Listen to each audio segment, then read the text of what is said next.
Hey guys, Darren Bass back at you with a new video today. In this video, I'm just going to go over what I take whenever I go dove hunting. Some of this stuff is new to me because I haven't had some of these things. Like I'll go over that more in the video, but some of it's new. Some of it I've been taking with me for a while now. And we'll just dive right into it here. I'm also going to go over certain things that I take whenever I go small game hunting, but mainly going to focus on what I take for dove hunting here. First and foremost, this here is my small game hunting vest that I take pretty much anytime I hunt anything smaller than a duck. I'll take this out. This is just probably the cheapest small game vest that I could find on Amazon, but it's worked well for me. I've had it for a couple years now. Hasn't torn up on me or given me any issues yet, so I'm going to keep using it until it does.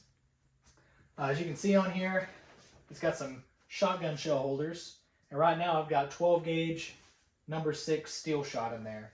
The reason I'm using steel shot in the state of Kansas, if you're hunting dove in certain areas, you have to use steel shot. And it just so happens that every area that is good for hunting dove in my area requires steel shot.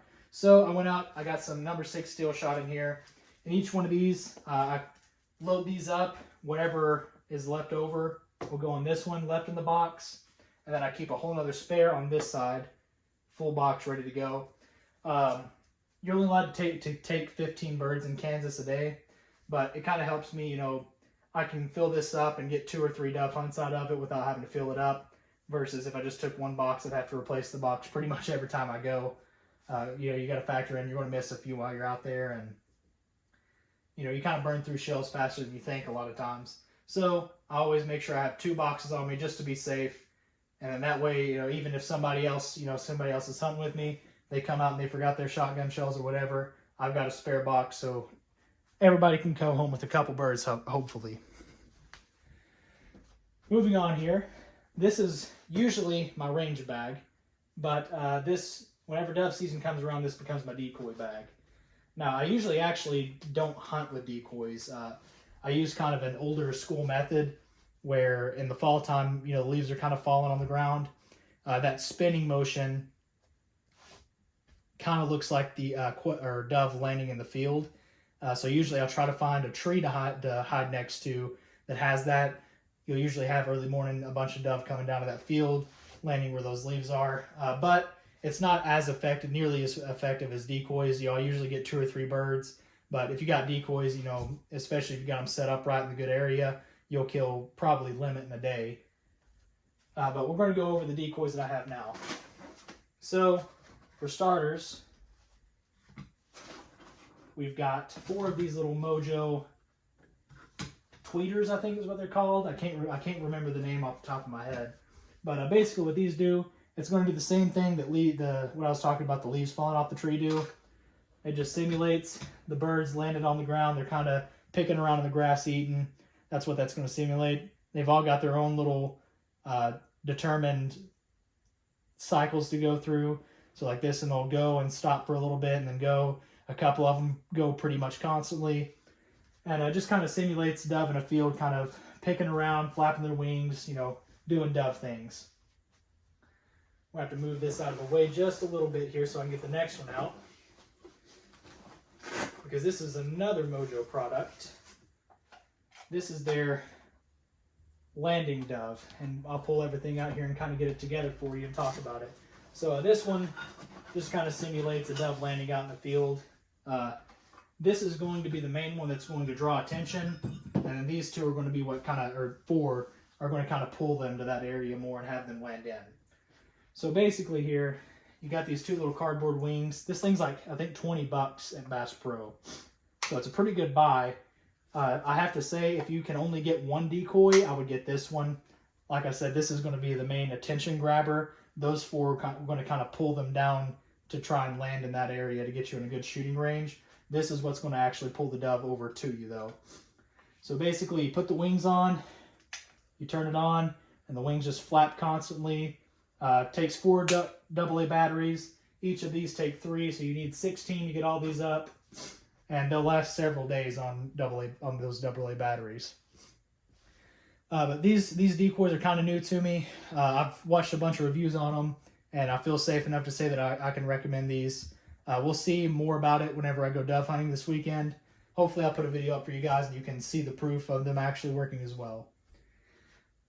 The last thing I keep in this main pouch is just a set of Walker Ear Pro. The more and more I shoot without Ear Pro, the more I notice that my hearing is going away. So I pretty much always hunt with Ear Pro now, even if it's just a rimfire or anything. I'm just trying to save what little bit of hearing I have left. What I like about these so much, these are the Walker Razor Bluetooth Extremes. So these will actually connect to your phone via Bluetooth. You can listen to music and stuff while you're dove hunting, duck hunting, deer hunting, whatever. And then whenever it's prime time, you can turn off the Bluetooth. You can hear everything. You actually still hear everything while the Bluetooth's on.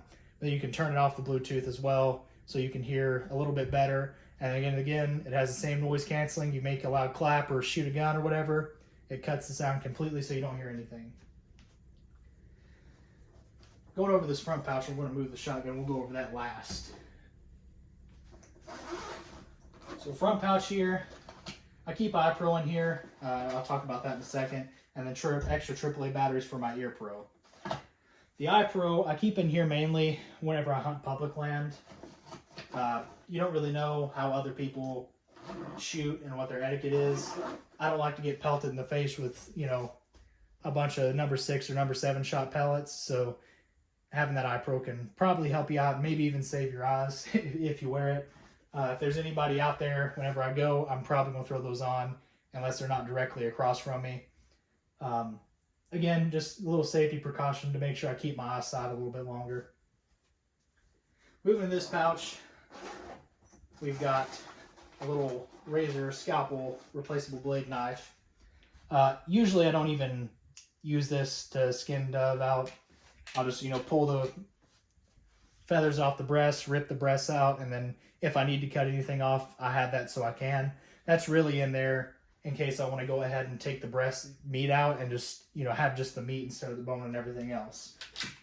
But I keep that in there with the extra scalpel blades. Come deer season, this goes back in my deer bag, but for now, it stays right in here.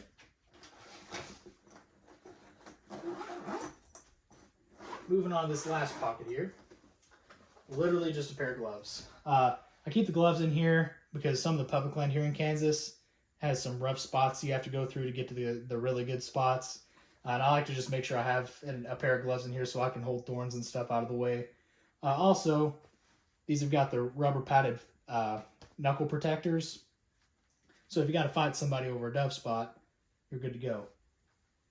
I'm kidding. That was a bad joke. But anyway, good pair of gloves in there.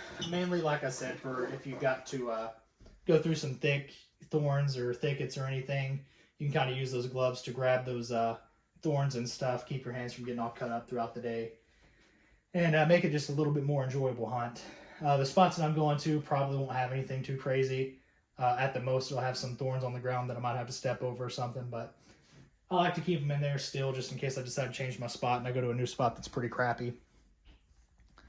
Last but not least here, we take the old Charles Daly semi-auto 12 gauge.